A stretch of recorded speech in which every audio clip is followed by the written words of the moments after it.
Assalamualaikum warahmatullahi wabarakatuh. Bagaimana kabarnya anak-anak? Semoga semua dalam keadaan sehat dan selalu dalam perlindungan Allah Subhanahu wa taala. Amin. Alhamdulillah, pada pertemuan kali ini kita diberi kesempatan kembali. Kita akan belajar tema 4 atau 4D, berbagai pekerjaan, subtema 2, pekerjaan di sekitarku, muatan pelajaran PPKN dan bahasa Indonesia. Pada muatan PPKN ini, tujuan pembelajarannya yaitu yang pertama, mendiskusikan makna sila kedua Pancasila, itu terletak pada pembelajaran kedua. Yang kedua, melakukan kesepakatan kelas untuk mengamalkan sila kedua Pancasila pada pembelajaran keempat. Yang ketiga, membedakan sikap yang sesuai dan yang tidak sesuai dengan nilai-nilai Pancasila pada pembelajaran ke-6.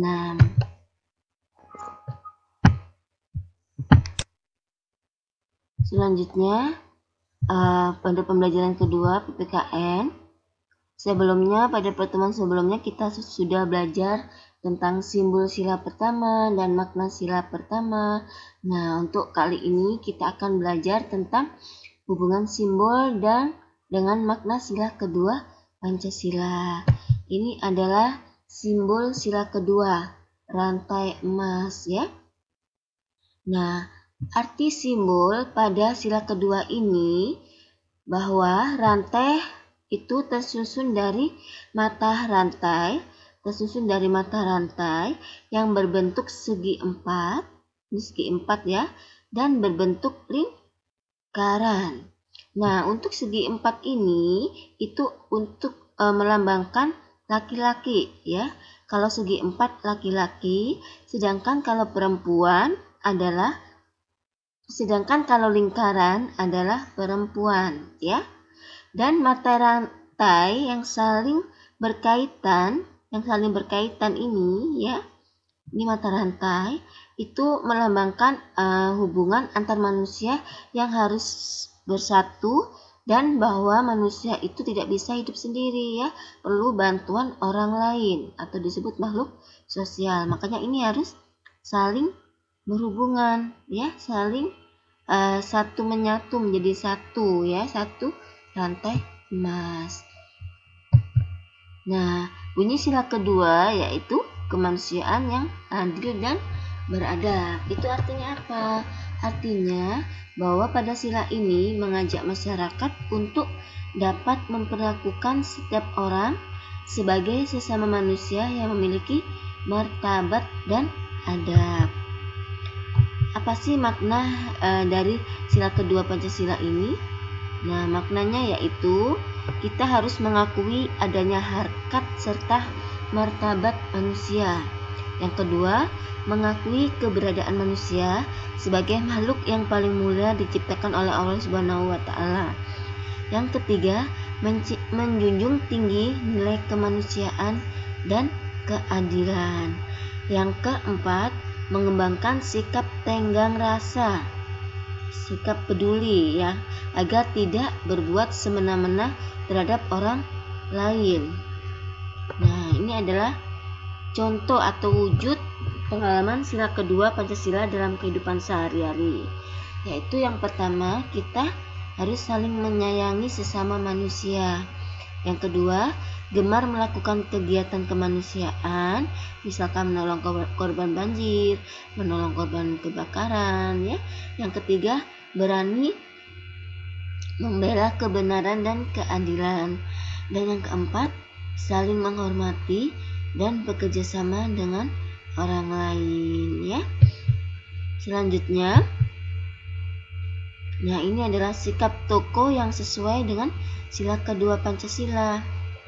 Bahwa di sini ada seorang anak yang membantu nenek menyeberang jalan lewat zebra cross ya.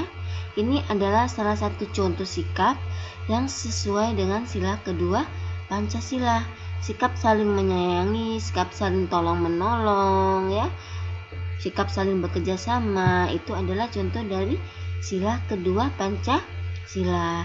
Dan sikap ini patut kita tiru. Sikap terpuji ini patut sebaiknya kita tiru. Apalagi sih sikap-sikap yang menunjukkan sikap sila kedua Pancasila?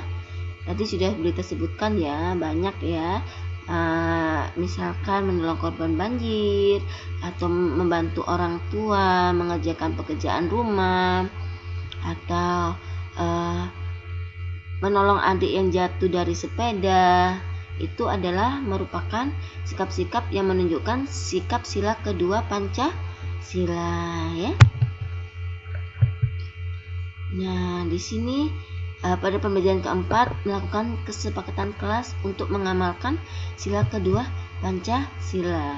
Bahwa pada setiap kelas pasti ada kesepakatan kelas kan ya, ada aturan-aturan yang dibuat di kelas itu apa saja. Nah, dalam membuat kesepakatan kelas, yang pertama kita harus proses pembuatannya harus melibatkan siswa. Ya, tidak hanya dari atas pendapat guru saja, tetapi siswa juga perlu mengeluarkan pendapatnya dalam menentukan kesepakatan kelas. Yang kedua, hindari kata tidak boleh atau jangan. Disarankan menggunakan kata-kata yang positif. Ya. Yang ketiga, bahasa mudah dipahami oleh anak-anak. Untuk kelas rendah dapat memakai gambar. Yang keempat, kalimat disusun secara ringkas, padat, dan jelas. Yang kelima, dibuat di setiap kelas dan dipajang agar terbaca. Dan yang keenam, jumlah kesepakatan tidak terlalu banyak, kurang dari 10 ya, agar bisa dipahami. Kalau banyak-banyak, terlalu banyak kan bikin bingung juga ya. Nah, ini adalah salah satu contoh tata tertib kelas. Yang pertama, mengucapkan salam ketika masuk kelas bertemu guru dan teman. Yang kedua, berbaris sebelum masuk kelas.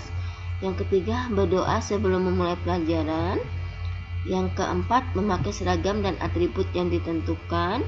Yang kelima, berpenampilan baik, rapi, dan sopan. Ini adalah hanya sekedar contoh ya, dan masih banyak contoh-contoh yang lainnya. Yang keenam, membedakan sikap baik dan tidak baik. Berikut contoh sikap yang baik dan tidak baik dalam kehidupan sehari-hari. Ya, silakan kalian baca di situ. Yang pertama, menghormati sesama umat beragama. Ini adalah contoh sikap yang baik. Contoh sikap yang tidak baik adalah berteman dengan hanya seagama saja, ya, tidak berteman dengan teman yang berbeda agama. Yang kedua, menolong teman yang kesusahan. Contoh sikap tidak baiknya, sombong dengan barang-barang yang kita miliki. Yang ketiga, menggunakan produk-produk dalam negeri. Yang ini, contoh sikap tidak baiknya, mencintai budaya asing yang bertentangan dengan budaya Indonesia. Ya. Dan masih banyak lainnya ya, silakan kalian baca. Untuk selanjutnya, bahasa Indonesia, tujuan pembelajarannya. Yang pertama, menilai kejadian yang terdapat dalam cerita pada pembelajaran kedua. Yang kedua, menyampaikan pendapat tokoh suatu cerita secara lisan dan tulisan. Pembelajaran ketiga. Yang ketiga, memberikan pendapat tentang sikap tokoh dari cerita yang dibaca. Pembelajaran keempat. Dan keempat, menilai pesan moral suatu cerita pada pembelajaran ke-6. Nah, ini pembelajaran pertama ya. Inti cerita dalam buku sastra. Dalam sebuah cerita kita dapat mengetahui adanya tokoh cerita ya. Tokoh cerita itu ada tokoh tambahan, ada tokoh utama, juga ada tokoh antagonis, protagonis, protagonis ya. Yang kedua, peristiwa. Peristiwa apa sih yang ada dalam cerita tersebut? Yang ketiga, inti cerita.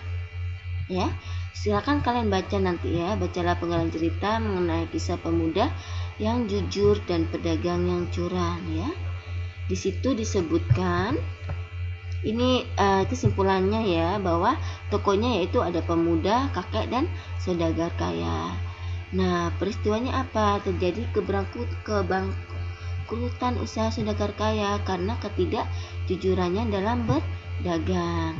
Inti ceritanya bahwa seorang pemuda yang akhirnya menjadi saudagar, sebelumnya pemuda ini tidak begitu kaya ya, dia merantau mencari pekerjaan. Nah, setelah itu dia bertemu dengan saudagar kaya ini yang tidak jujur. Karena saudagar kayanya tidak jujur, maka pemuda ini berhenti dari pekerjaan yang diberikan pada saudagar kaya. Setelah itu seorang pemuda ini berdagang sendiri, dan akhirnya dia menjadi saudagar kaya raya karena dia berdagang dengan jujur dan keuletannya dalam bekerja ya. Sedangkan saudagar kaya tadi yang menawarkan pedagang pada pemuda tadi itu mengalami kebangkrutan dalam usahanya karena dia dalam berdagang tidak jujur ya. Makanya jangan dicontoh perbuatan saudagar kaya itu ya. Kalian harus berbuat jujur. Nah, pembelajaran ketiga, menentukan pesan moral dari suatu cerita. Cara mengetahui pesan moral yang tersebar dalam suatu cerita, yang pertama, kita harus membaca cerita dengan cermat. Yang kedua, mencari peristiwa dalam kalimat yang mengandung saran, nasihat, pesan, dan anjuran. Biasanya dalam suatu cerita itu ada kalimat-kalimat yang mengandung pesan ya, yang mengandung saran, nasihat. Nah, itu namanya pesan moral ya. Yang ketiga, membuat kalimat kesimpulan dari peristiwa atau kalimat yang mengandung saran, nasihat, pesan, dan anjuran dengan bahasa sendiri. Selanjutnya, pembelajaran keempat, dalam menyampaikan pendapat tentang suatu cerita ada hal-hal yang perlu diperhatikan ya. Yang pertama, kalian harus memahami tema ceritanya ya. Sebelum kalian menyampaikan pendapat, kalian harus memahami biar nyambung ya nanti pendapat yang kalian sampaikan. Jadi ini temanya berkaitan dengan apa ya, kalian harus tahu dulu temanya tentang apa, menceritakan tentang apa ya. Yang kedua, kalian menuliskan pendapat dengan bahasa yang singkat dan jelas, jadi tidak bertele-tele, singkat, padat, dan jelas ya. Pembelajaran keenam, memberikan pendapat pribadi tentang pesan moral dari suatu cerita. Pesan moral itu merupakan pelajaran berharga dalam sebuah cerita yang dapat kita jadikan pelajaran dalam kehidupan sehari-hari. Tujuannya apa sih? Tujuannya agar pembaca mengamalkan nasihat atau saran dalam kehidupan sehari-hari. Jika sifat tokoh terpuji jika sifat tokohnya itu terpuji, maka pembaca diharapkan bisa meniru watak tokoh tersebut atau meniru perbuatannya ya. Jika perbuatannya mereka dalam tokoh cerita tersebut baik dan terpuji. Begitupun sebaliknya, jika tokoh dalam cerita tersebut perbuatannya kurang baik, kurang terpuji, maka sebaiknya tidak kita tiru ya, tidak perlu kita contoh ya, harus kita hindari ya. Nah, mungkin cukup sekian penjelasan dari Bu Rita. Kurang lebihnya Bu Rita mohon maaf. Wassalamualaikum warahmatullahi wabarakatuh. Jazakumullah khairan katsir wa barakallahu fikum. Wassalamualaikum warahmatullahi wabarakatuh.